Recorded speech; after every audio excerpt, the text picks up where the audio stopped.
Greetings viewers, this is CP666 signing on for a video of this Acer Aspire One 532h-2807 laptop. Now this machine I've had for probably about 2 years now. It's been replaced by just about everything else that I've got. It has really no purpose. We're just going to clean off all the dust that's on it right now. It was originally right there. Oh, that just put more dust on it. That was stupid. But it was originally right there, and you can see the dust floating around. But anyway, it was originally right there where that dell is, and this dell should probably be dusted off itself, because that is gross. Anyway, so it's where this dell is now. This dell replaced this netbook from 2010. Personally, I've had it for, I think it's been 2 years now. Well, maybe not quite. I think I got it in the summer of 2012. But either way, you can see, well, the model that it designates itself is a NAV 50. Takes 19.2 volts and all of that whatnot. But we can see 532H2807, manufacturing date 10/04. It wouldn't make sense if it was October of 2004, because there's no way this is from 2004. So it has to have been from April of 2010. With a Windows 7 license on it that, yes, is half ripped off. In total, it's got 1 GB of memory. I don't think I put the original module back in, but I might put the original 1 gig module back in. The original hard drive was a 160 GB Western Digital, but that failed. And then the 100 GB Hitachi that I put in here failed just recently, so I put a 320 GB Seagate in it, just as a temporary thing. I think at some point down the road, I may or may not buy it a brand new 250 GB or so hard drive. That would be nice, but it might just not happen. Either way, let's take a look at the ports on the side. You can see we've got 2 USB, the HD15 output that most of these have, the DC input, the battery on the back. What looks like part of the laptop is actually just the hinge, and yes, the hinges are falling apart. But anyway, we've got the Ethernet, the Kensington lock, another USB port which is being taken up by a USB receiver. More on that in a second. The microphone input, the headphone output, and an SD card slot, which is not a blank, but the blank is actually in there, because the original owner never used this. I got this from the original owner in 2012, but again, more on that later. Alright, so as for the overall, what I think about this particular netbook, and this shall be mentioned right now, okay, this is not going to be a product review of this particular product. If you had asked me about 2 years ago for a product review of this particular device, and I had it 2 years ago, I would have had no problem with it, or 3 years ago actually now, because it's 2014. But anyway, in any event, whatever. If you'd asked me then, I would have done a product review, no problem. Even a couple months ago, I would have been hesitant, but I still would have had no problem with it. But now, no, it's absolutely not going to happen. And I'll tell you why it's not going to happen. And it's because of all of the people on YouTube who have absolutely nothing better to do with their time than to just post absolutely useless comments about, doesn't even matter what the subject is. And you know the comments that I'm talking about. You know the ones that are all just like, you're doing it all wrong. Or the ones that point out all the mistakes that you've made and say, you're a stupid idiot because you missed that particular thing, or you missed like a suffix. And the other comments that are all like, you're a such and such a company fanboy, you know, all those kinds of things. And you know what? Let me tell you what a product review is right now and clear it up. A product review is an opinion made by any particular person on a particular product. It points out the positives and the negatives and draws conclusions based on those opinions or facts that are presented. It is not 100% fact. If it were 100% fact, it would be a product report. That's why there's a different word for it.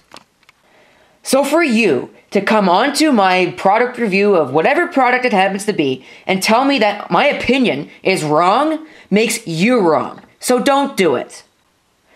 In fact, let's take an example here. Let's look at this PowerBook G4 that I've got right here. One of the last videos I ever made with my Samsung Corby Pro cell phone, before I got my SMX F50, was a video of this PowerBook G4. I think it was entitled a 17-inch G4. And I think I got the processor that was in it wrong. I think I said a 7447 or something like that. And I don't really remember all the details of that video, but I had a whole bunch of people come by and tell me that I was stupid because I called it a 7447 and not a 7447A. That is ridiculous and is not a problem with the video. Come on, let's point out the things that are actually wrong with videos, shall we? And there were also a lot of people on that video who decided that it would be just absolutely 100% correct for them to call me an Apple fanboy because I praised the product. You know what? Don't even bother opening your mouth if that's all you're going to say, because there's nothing wrong with this particular product in my mind. That's my opinion. I like the actual unit, and it's still here. It still works. If it were a piece of junk, then it probably wouldn't still be here because it wouldn't still work. You know what? So there's that. Is it the greatest thing since sliced bread? No, it's not. Not everything that Apple makes is the greatest thing since sliced bread. And everybody realizes that, except for the Apple fanboys, which I am not one of those. Because, look at this. I've got a PowerBook G4 right there, I've got two iMacs right there, and I've got two other PowerBooks sitting under there. That's 5 Apple products. I've got that in terms of PCs. I have a Dell. I have an IBM, a Compaq, an Acer netbook, a T410, I have two Toshiba Tecras under there. I've got a Satellite Pro under there as well. I have a T500 downstairs, and I've got those things. That is more than 5.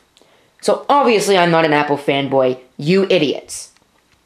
I have had to remove several reviews in the past. In fact, the first IBM ThinkPad review I ever made, of that T61 that I used to have, which I still have it. The machine still exists, but it's just not mine anymore. It's being used for another purpose. There were so many comments on that video, just of people telling me that I've done this wrong, or that this is not right, or that you should fix this video because you called it an IBM ThinkPad and not a Lenovo ThinkPad, which is what it is.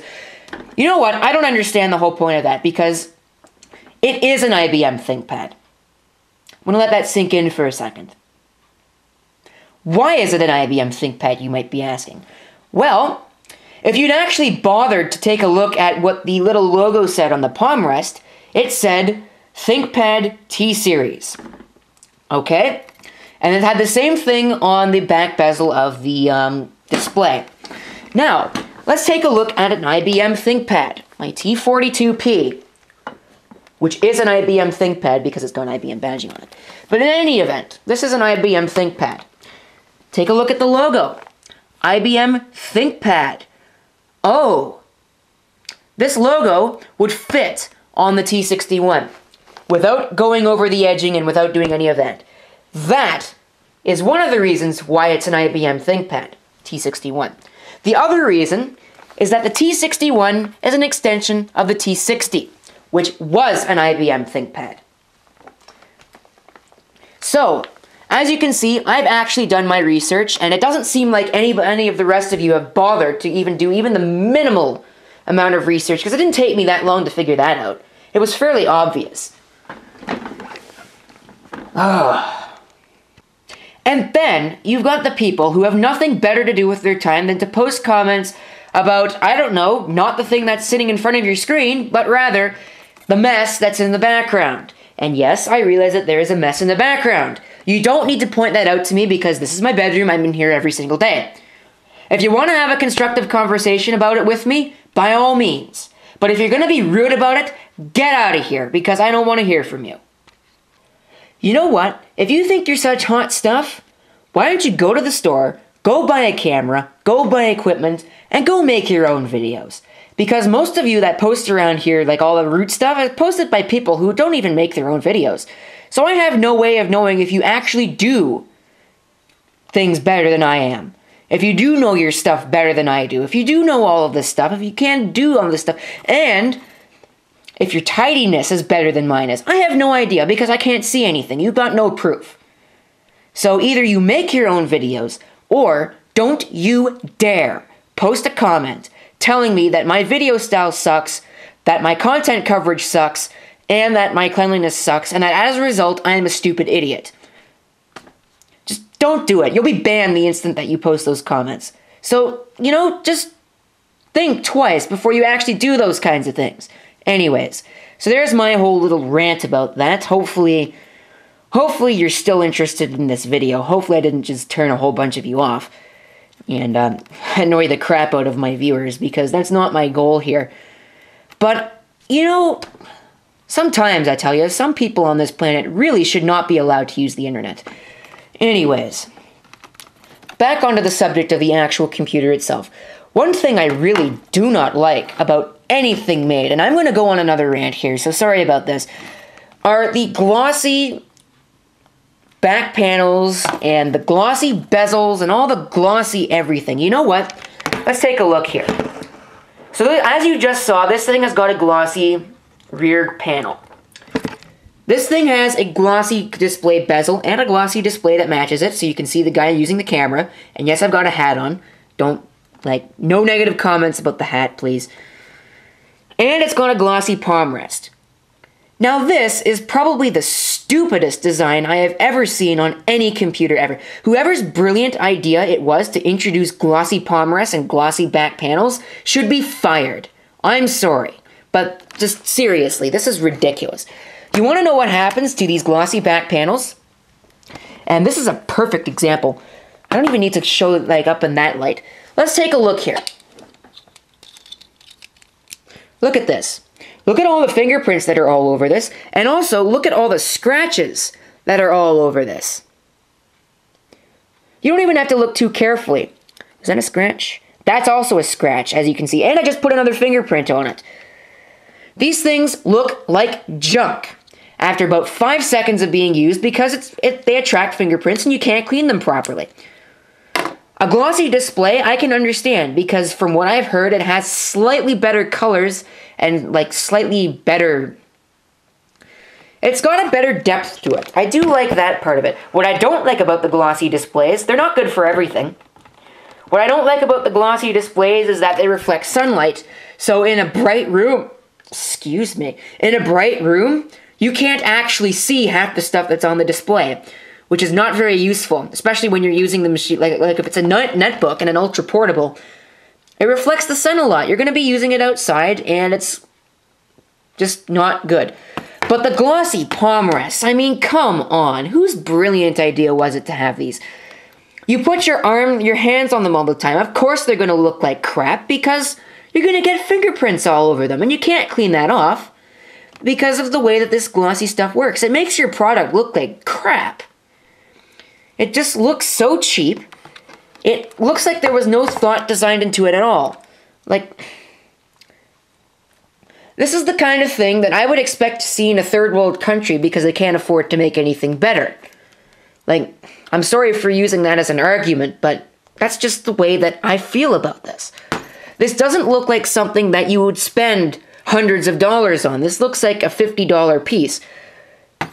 Granted, it would be nice if we could send these things over for $10 and sell them off in a third world country so they can have computing power, but still, for something has a netbook as an everyday computing piece, for somebody in North America, this looks ridiculous. This looks like there was absolutely zero thought put into it, and everything looks like this now. It is so easy to scratch this. It is so easy to put fingerprints on it. It looks terrible. Compared to something like this, which granted does also scratch easily, but that looks better because it's not gonna show up. Fingerprints aren't gonna show up on that nearly as easily as this. And it doesn't have a glossy freaking palm rest, so you don't get fingerprints all over the palm rest or the trackpad or anything like that. Well, you do get fingerprints on the trackpad, as you can probably tell. But anyway, whatever. My point still stands. This is a bad design. It was terrible when it first came out. It's terrible now. It shouldn't exist, and the person who came up with it should be fired. So, moving right along. As we can see, the keyboard is, well, standard chiclet-style keyboard. There's not a whole lot. I mean, there's not really any different features that separate this from any other netbook, but it's still a netbook. Granted, for me, I like these more I liked having the tactile button, like the button kind of thing, rather than these sort of semi-chiclet style ones. Again, it feels like crap. It feels really cheap.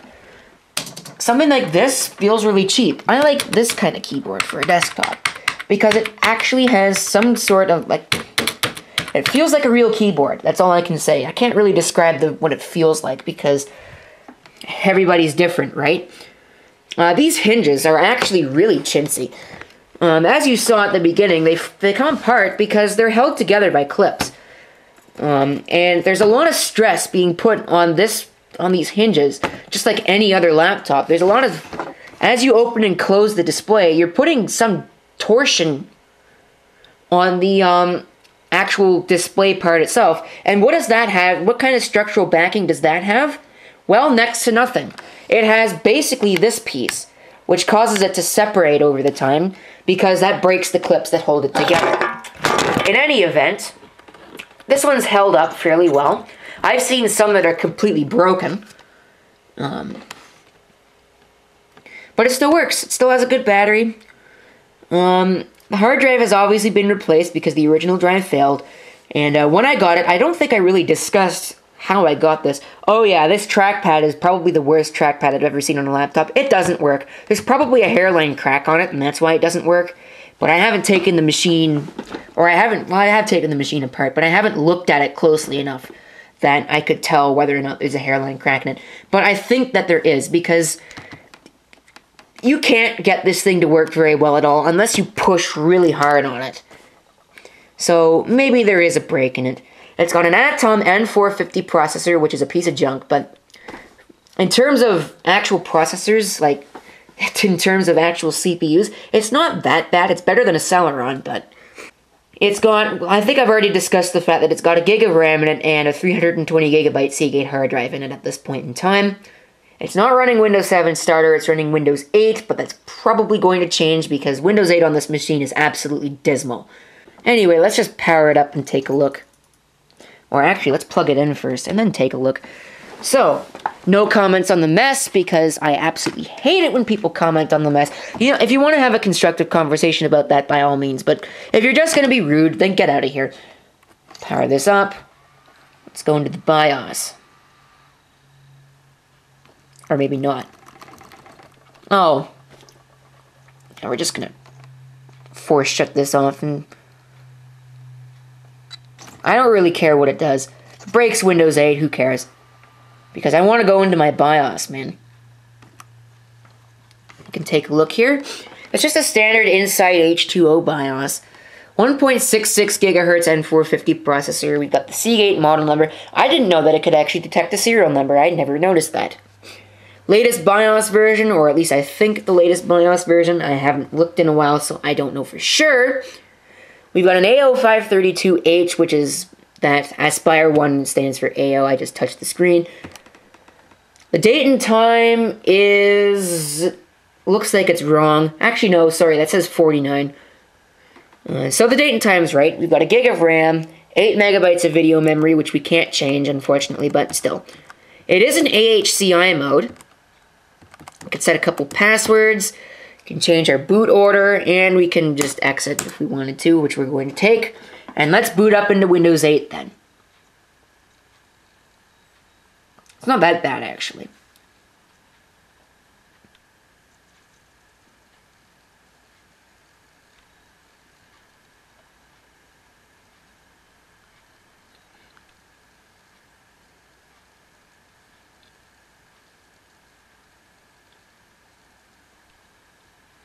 Startup time isn't any faster than a Windows 7 machine, just to throw that out there.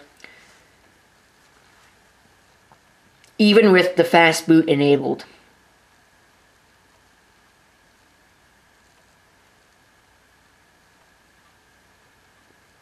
You can see that it takes forever. I'm going to turn this mouse on because, like I said, the trackpad is absolutely useless on this thing. I'm not going to let this dirt get in my way on the mouse because that's not how I do things. Alright, so I'm going to enter my password and then I'll come back. One thing that I actually really like about this now is that you can go ahead and click on this and see your password. That, by the way, is not my actual password, and I can prove that. because, as you can see, that's what happens. So let me enter my real password and then we'll continue.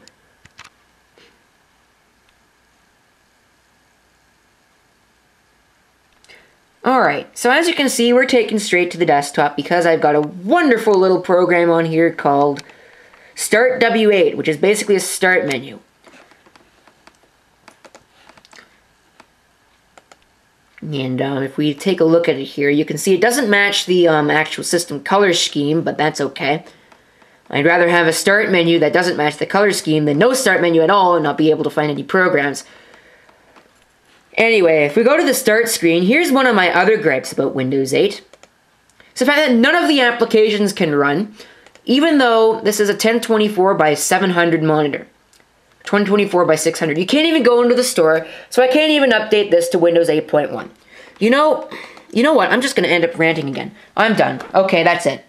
I suppose you guys wanted relevant information. So, about this netbook, I don't think I ever discussed how I got this particular machine. So let me do that. As you know, my first encounters with this were when I was told to fix it because it was going slow, even though it wasn't actually going slow.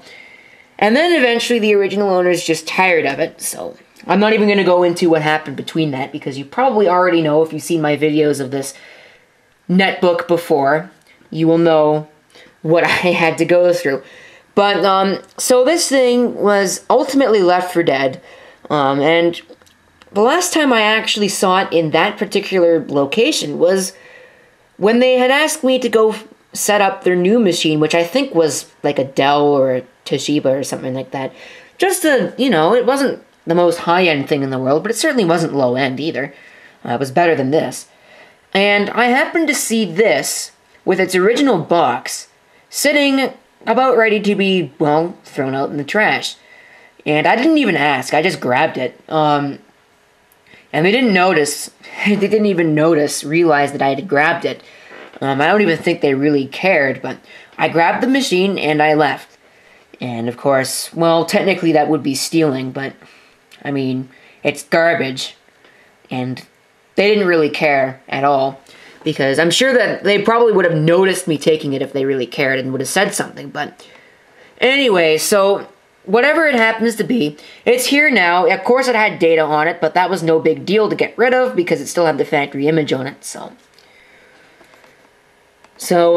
well, there you go. That's how I pretty much got this machine. It was ultimately going to be thrown out in the residential trash collection, which is not what you're supposed to do. In theory, they're supposed to be recycled, and initially that was what I was going to do with it. I was going to take it, because I didn't have a use for it at the time, I was going to just take it with me and then go send it off to be recycled. But it's still here, because then my T61 ended up taking a crap on me, so I had to have a spare, and this was it. And that's what its first job was. But it's still here, it still survives to tell the tale. The original hard drive, I believe, didn't survive because of abuse. I have actually literally seen this machine thrown across the room into a couch. I am not joking. So this thing has been abused in its life. Fortunately, well, I don't abuse my machine, so it hasn't really seen a whole heck of a lot of use outside of that, other than, well, the 24/7 that it saw over there. But anyway, that's pretty much it. Now I'm just going on a ramble. Sorry about the 2 rants, guys. But what are you gonna do? It's human nature to get upset at things. But in any event, thanks for watching. You got any comments, feel free to leave them down below. And my eye hurts, so I'm gonna sign off and tend to this because I can't see anything right now.